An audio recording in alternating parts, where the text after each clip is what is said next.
Dans cette vidéo, je vais vous donner la liste de quelques maladies que j'ai déjà expérimentées, comment ces maladies se manifestent, quel est leur mode de prévention et comment traiter ces maladies lorsqu'elles sont déjà présentes dans votre poulailler ou dans votre localité. Alors, je vous invite à prêter oreille attentive afin de pouvoir sauver votre poulailler.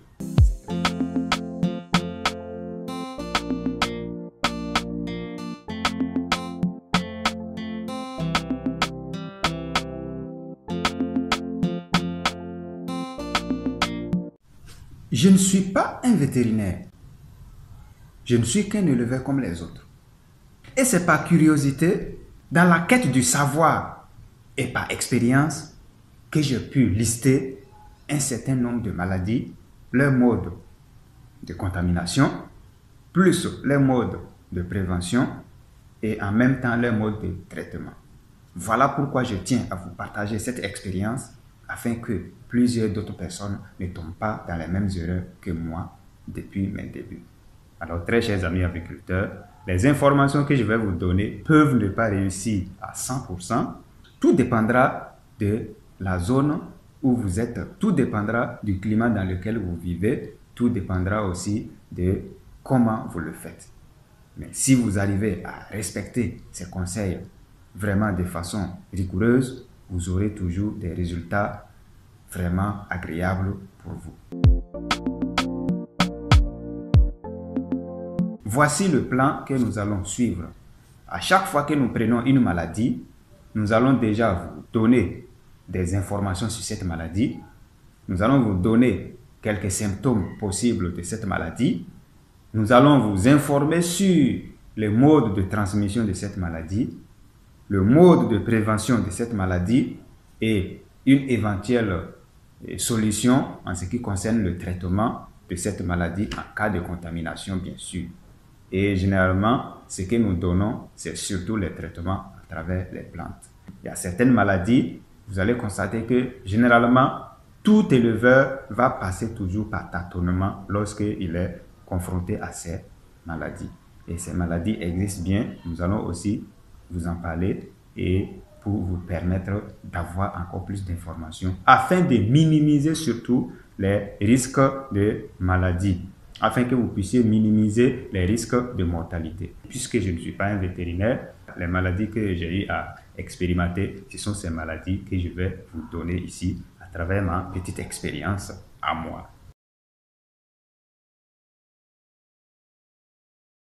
La coccidiose est une maladie parasitaire causée par des protozoaires appelés coccidies. Ces parasites se longent principalement dans l'intestin grêle de la poule. La coccidiose peut être mortelle, surtout quand elle est négligée.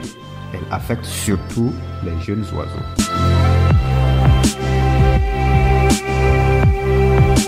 Les signes les plus apparents sont un affaiblissement du sujet.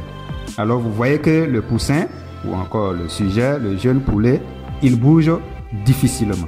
Et il y a aussi une diarrhée. Et parfois, lorsque vous observez bien la diarrhée, donc c'est une diarrhée accompagnée de sang.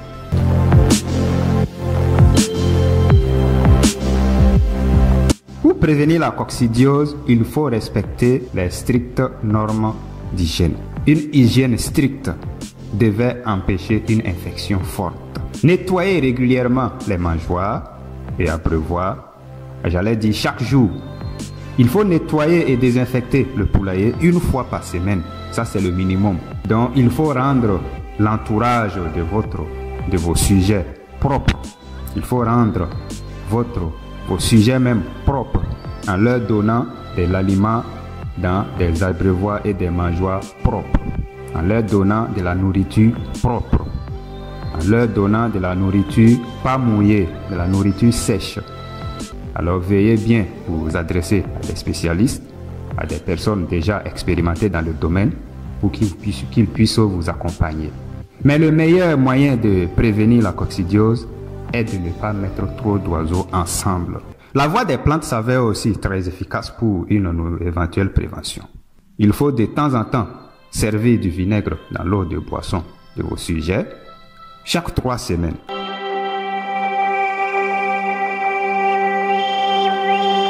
Pour traiter la coccidiose, il faut administrer au sujet des anticoccidiens que l'on peut trouver dans les pharmacies vétérinaires. Alors, il peut arriver que vous n'avez pas une pharmacie vétérinaire à proximité. Vous pouvez faire une alternative au traitement classique. Voilà. Et l'alternative ici, c'est pas les plantes. Voilà. Donc, pour cela, nous citons encore une fois de plus les feuilles du Nîmes. Les feuilles du Nîmes que vous allez piler jusqu'à obtenir 1 kg. Mélanger cela à 5 litres d'eau. Laisser reposer puis filtrer. Il faut donner ensuite le contenu au sujet. Voilà. Et il faut le faire tous les jours et pendant 5 jours afin de pouvoir traiter la maladie. Et une chose que je vais vous donner comme information, un rappel, c'est que la solution que vous obtenez ne peut pas durer plus de 2 heures. Alors il faut répéter le processus tous les jours. Pour accompagner les feuilles du Nîmes ou bien à défaut des feuilles du Nîmes, vous pouvez utiliser les feuilles du Vernonia. Voilà, le Vernonia que voici. Vous pouvez utiliser aussi ces feuilles pour traiter la coccidiose. Et vous pouvez également utiliser l'aloe vera. C'est aussi un antibiotique naturel. Très chers amis agriculteurs, c'est la fin de cette merveilleuse vidéo. Merci de nous avoir suivis et à très bientôt pour d'autres numéros. Je vous aime bien.